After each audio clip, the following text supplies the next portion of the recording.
Bom dia, queridos e amados irmãos, amigos. Hoje, é o Santo Sábado do Senhor. Estamos aqui para mais uma gravação da Palavra de Deus em Atos Apóstolos, capítulo 18. Nós vamos ver alguns versículos e a gente vai comentar a esse respeito, ok?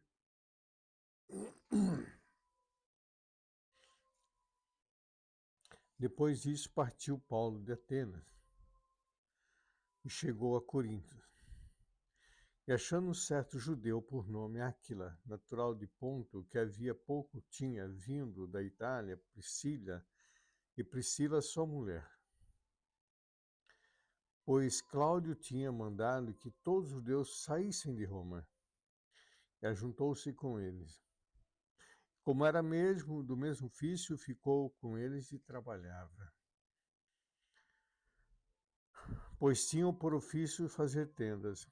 Todos os sábados disputavam na sinagoga e convencia os judeus e gregos. Quando Silas e Timóteo desceram da Macedônia, foi Paulo impulsionado pelo Espírito, testificando aos judeus que Jesus era o Cristo. Mas resistindo e blasfemando, sacudiu as vestes e disse: O vosso sangue seja sobre a vossa cabeça, estou limpo, e desde agora parto para os gentios. Queridos irmãos, amigos, nós vemos que como desde o início as pessoas elas aceitam tantas coisas. Eu tenho essa experiência como pastor. Elas aceitam tantas coisas, tantos ídolos, tantas imagens, tantas fantasias, tantas. Eu não sei, às vezes não encontro palavra. Gostam, na verdade, de ser enganadas, mas não aceitam Jesus. Não querem fazer uma decisão por Jesus. Eu tenho sentido isso dia após dia. E quanto mais se aproxima o retorno de Cristo, as pessoas estão se distanciando mais e mais. Mesmo dentro da igreja, a gente começa a observar uma morbidade. Uma morbidade. Já não tem mais aquele fervor, aquele amor, aquela vontade de ir para a casa do Senhor. Ou seja, chegando o dia, sabe, eu lembro quando a minha conversão, queridos, não via a hora de chegar o dia de ir para cá, para a igreja. Mesmo quando ainda era católico, a gente almejava estar na igreja, em comunhão com os irmãos.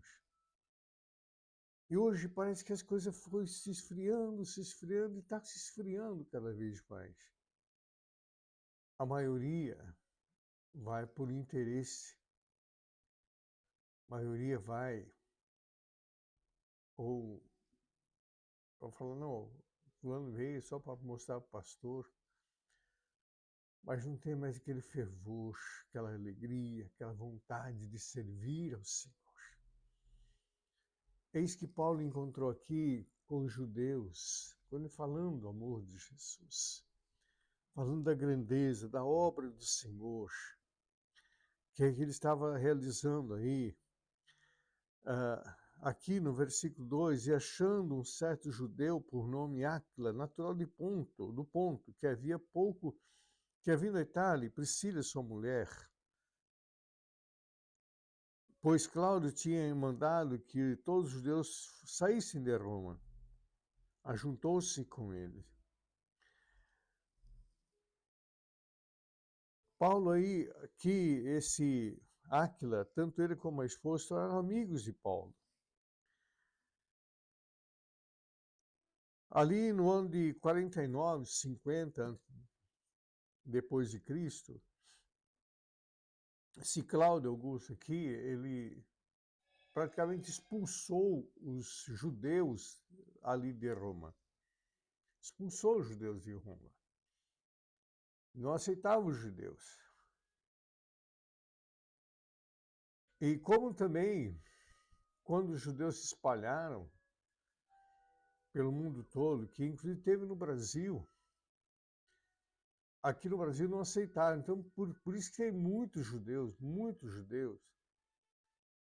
que são da origem judaica, e muitos nem sabem disso, que mudaram seu nome para Oliveira e Silva. Então, Oliveira e Silva possivelmente são hereditários do povo judeu. Então, tudo isso, queridos, aconteceu e os judeus eram desprezados. E se tornou ele e Paulo se tornaram amigos. E eles faziam tenda. Paulo fazia tenda e vendia tenda para manter seu ministério e aqueles que estavam com ele. Paulo, ele trabalhava, ele não era um magnata do evangelho. Não, ele trabalhava para se sustentar o ministério dele e daqueles que estavam com ele. Ele não exortava as pessoas a manter o ministério dele. Então, isso que é importante, a atitude de realmente servir ao Senhor com amor, com alegria, com dedicação, não por pretensão, não por vanglória, mas com amor. E continuando aqui,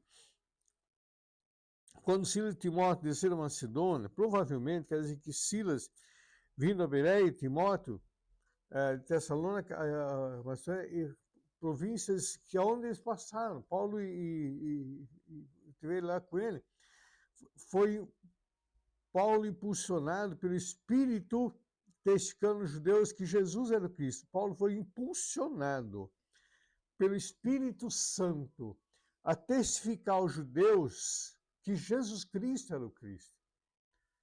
Ele foi, não foi a dependência total do Espírito Santo, queridos.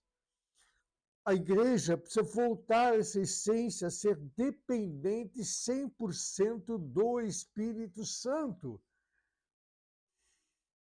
Porque quem convence as pessoas do pecado, do juízo e da justiça não somos nós. Não é pastor, não é bispo, não é apóstolo, mas é o Espírito Santo. Através da palavra, da ministração, do ensino na igreja. Não precisamos voltar a ter ensino na igreja, querido, ensino. Pegou uma mania de fazer culto de automotivação. Jesus, em momento algum, pregou automotivação. Os apóstolos, em nenhum momento, pregou automotivação. Os profetas do Antigo Testamento, nenhum pregou automotivação. A Bíblia tem que ser real e verdadeira. Quer creia, quer não creia. Aqui com os judeus não crendo, não acreditar, mas resistindo e blasfemando. Os judeus resistiam e blasfemavam. A respeito de alguns dos judeus afirmando que Paulo, de que Cristo é o Messias. Ele não aceitava, e Paulo afirmava que Jesus era o Messias.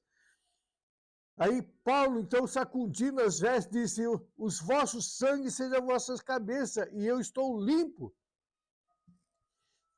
Nós temos que anunciar a palavra. Pecado é pecado, mentira é mentira. Nós não podemos negociar. O que está acontecendo hoje? Muitos ministérios estão negociando a palavra. Para não perder membros, passa a mão na cabeça. Não, fica tranquilo, está tudo certo, pode continuar. E vai, inclusive, que fazem parte de uma liderança da igreja. Não pode, querido, não pode. Não pode. Paulo aqui não negocia, sacudindo as vezes que o sangue cai sobre vocês, não sobre mim. Pois ele anunciava Jesus Cristo, o Salvador. Aí, desde agora, parto para os gentios. Bom, com isso nós somos favorecidos, porque Paulo foi levantado como apóstolo dos gentios. Quando os judeus não aceitaram Jesus, negaram a Cristo, Senhor voltou para os gentios, que somos nós. Nós, quem não é da descendência de Israel, dos judeus, são gentios. E o Senhor volta para nós. E através de Jesus Cristo, nos enxerta em Cristo Jesus e passamos a fazer parte das mesmas heranças que o judeu tem, dos mesmos direitos que eles têm ali de Abraão. Então, querido, a importância disso, de nós ouvirmos a Bíblia, ouvirmos a palavra de Deus, como eu tenho falado, isso que eu falei ontem na ministração, tu vai na igreja, leva a Bíblia, leva a Bíblia. O pastor está falando no altar, confere na Bíblia. Se não estiver de acordo com a palavra, não vai interromper ali, que é falta de educação, certo? Mas terminou a ministração, chega para ele e fala, fulano, isso que tu disse aqui não está corretamente na Bíblia. O que tu quis dizer? Eu já fiz isso, querido. Eu já fiz, fui convidado por um irmão, pastor, amigo, e na igreja que ele presidia, aí tinha um pastor lá era de fora, da mesma ministério, mas de fora, falou umas coisas ali, querido, no altar, que terminando, eles ficam na porta cumprimentando, eu fui lá, dei a mão para ele e falei, querido, tu conhece a Bíblia? E é pessoa formada em Mackenzie, tá certo? Tu conhece a Bíblia? Eu falei, tudo que tu falou, tá, volta lá e refaz. Aquilo que tu falou não está na Bíblia. Está completamente fora dos parâmetros de Deus. Então, se me perdoe, mas a tua ministração foi como água sem valor. Então, queridos, nós temos que fazer isso, amém? Para que a igreja volte ao primórdio, à essência. Se a gente vai aceitando tudo, aí vai virando o que está virando. Então, nós temos que ter disciplina, ser disciplinado, ser educado, disciplinado e mostrar que tu conhece a Bíblia, pelo menos conhece a Bíblia. Então, leiam a Bíblia, amém, querido? Amanhã, domingo, 10 horas da manhã, nós temos nosso culto da família. Nós estamos aqui à rua 555, Parque Novo Mundo, Igreja Apostólica Fonte da Vida. Quero que de Limeira venha fazer uma visita. Venha, vai ser uma alegria recebê-los aqui. Que o Senhor te abençoe e te guarde. Que o Senhor levante o seu rosto sobre ti e tenha misericórdia de ti, sobre ti levante o teu rosto e te dê a paz. Um feliz sábado a todos, em nome de Jesus.